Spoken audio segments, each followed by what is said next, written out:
No? Nung natanong nga yung kanyang ina, mga boss chief mo sir, patungkol doon sa kanyang isinisiwalat, doon sa sinasabi niya. At yung mga kaibigan ng kanyang ina ay nadadawit daw. Ito ang sagot ni Loren Legarda. Sino daw po tumatawag sa inyo para hindi daw ipalabas yung mga Cabral files, ma'am? Dedma. 'Di ba? Halata po na may mga iniingatan silang mga tao, mga bossing. Halata po na talagang yung mga kalaban lang nila sa politika, no? Yung gusto nila lang masira. Pero yung mga kaibigan nila, ayan, iwas sila. Kaya nga po sinasabi ng mga kaibigan natin, sinasabi ng mga Pilipino, wala pala yan. Marcoleta din pala yang si Nepo Baby o si Nepo Kid o si Promil Kid. Bakit to? Si Marcoleta ganyan na ganyan mga bossing, no? At ang mga diskaya. Nung nandoon po sila sa Blue Ribbon Committee, mga boss chief sir, kung maaalala nyo 'di ba? May mga iniingatang panahon, may mga iniingatang mga tao, sila Rodante Marcoleta at yung mga diskaya. So same na same lang din po ito, mga boss chief sir, nung mga tao na yon. O, tingnan nyo, uulitin ko mga kababayan. Kung ano ang naging sagot ni Loren Legarda doon sa itinatanong sa kanyang, ano po ang masasabi ninyo na yung mga kaibigan nyo daw po ay nasasangkot sa Cabral Files. Ma'am, sino daw po tumatawag sa inyo para hindi daw ipalabas yung mga Cabral files, ma'am?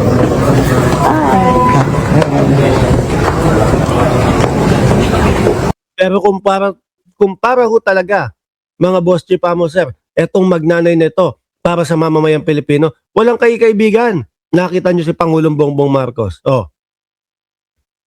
Mismong yung mga nagsasabing tumulong sa kanya nung panahon ng eleksyon para manalo, no, sila Buloyski, sila Chavit Singson, sino po ang mga naiimbestigan? Yang mga tao na yan, walang kaibigan, walang takot sa malalaking tao.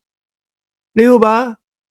Eto, halata po sila mga bossing na talagang ang gusto lang nilang punteryahin at sirain yung mga alam nilang kalaban ng mga Duterte sa politika. Sabi ni Ma'am Neng Gigi, si Loren Legarda, wala akong tiwala dyan. Doble kara yan. Simula po, madam, nung nakita ko to, yung pagkakapanalo pa nga lang nila ni Pangulong Bongbong Marcos doon sa unit team. Simula po nung kumampito doon sa mga NPA, sabi ko, wala na to. Hindi ko iboboto to. At lagi kong ipapaalala sa taong bayan kung ano yung ginawa niya na yun. Para tuloy-tuloy mga bossing. Para hanggang 2028, wala nang mga makapasok ng mga ganito. Di po ba? Anyway, mga bossing, since nandyan na ho tayo, rektahin na po natin. O eto, yung ombudsman, mga kababayan, may sinasabi po. Diba? O ombudsman. Ng insertions sa 2025 budget. Ito daw po mga bossing, no? Sabi dito, Assistant Ombudsman Clabano, ilang bahagi lang ng Cabral Files ang ipinakita ni Representative Leandro Lebiste sa office ng Ombudsman. Tingnan nyo. Halataho na piling-pili lang. Halataho na wala lang. Kung sino lang yung gusto nila, kung sino lang yung trip nila na masira Pakinggan ho natin mga bossing, nasaan ang tapang ni Leandro Lebiste talaga? Wala. Game. Mainit na balita, sumagot ang Office of the Ombudsman sa pahayag ni Batangas 1st District Representative Leandro Lebiste tungkol sa hawak umano niyang Cabral Files na may listahan ng insertions sa 2025 budget.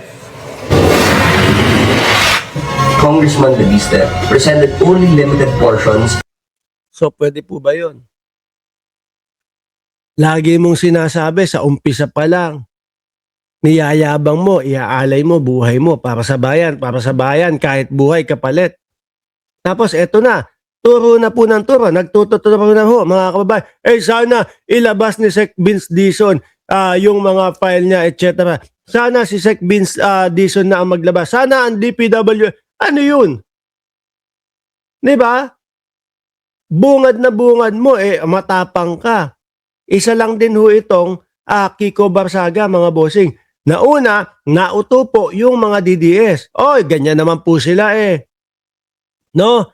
Kahit mababaw po, mga kababayan, kahit wala pong ebidensya versus kay Pangulong Bongbong Marcos o kay Martin Romualdez, basta narinig ng mga DDS, ay okay na yan.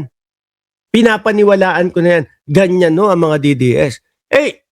Ilang taon na ho natin silang nakikita. Simula pa lang ho kay Maharlika. Ang dali nilang paniwalaan. Ilang taon na ho, simula nung nauto sila. Hanggang ngayon, wala pang pinapakita sa kanila talagang ebidensya sa lahat ng pinagsasasabi. Isama mo na yung merong sinasabing USB. Hanggang ngayon, hindi inilalabas yung USB. Oh. Kaya nababansagang mga uto-uto yung mga DDS ho, mga boss. Di ba? Tapos eto, kulang-kulang, iilan lang ang inilabas. Hindi inilalabas lahat. Paano yan, mga DDS? Paano nyo ipapakulong yung Pangulong Bongbong Marcos? Paano nyo pababagsakin yung Pangulong Bongbong Marcos kung yung mga superhero ninyo, ganito? Buong file daw, ilalabas niya. Hanggang ngayon, nangangatog ang itlog. Takot. Of the list, responsive in fairness to specific inquiries.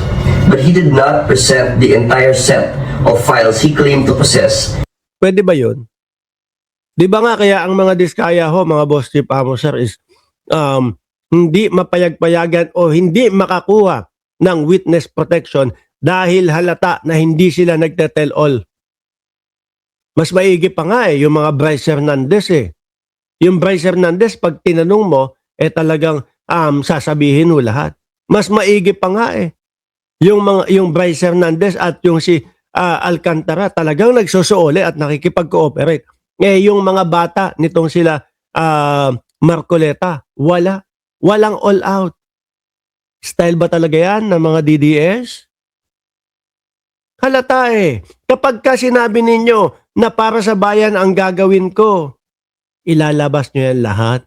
Wala kayong pipiliin. Di ba? O, si Batang Promil Kid, etong bata. Wala ho, mga bossing. Even when asked to do so.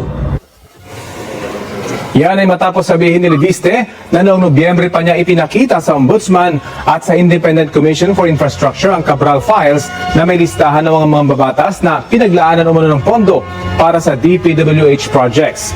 Ayon kay Assistant Ombudsman Miko, Bakit hindi ilabas ngayon? Tsaka ang dami hong nagtatanong, mga bossing, bakit daw ho, mga kababayan, kung kailan namatay daw, no, kasi buhay pa din ho yung iniisip ng mamamayang Pilipino na si Yusek Cabral ay buhay. Na si Yusek Cabral ay lumabas lang ng bansa o nag-backdoor si Yusek Cabral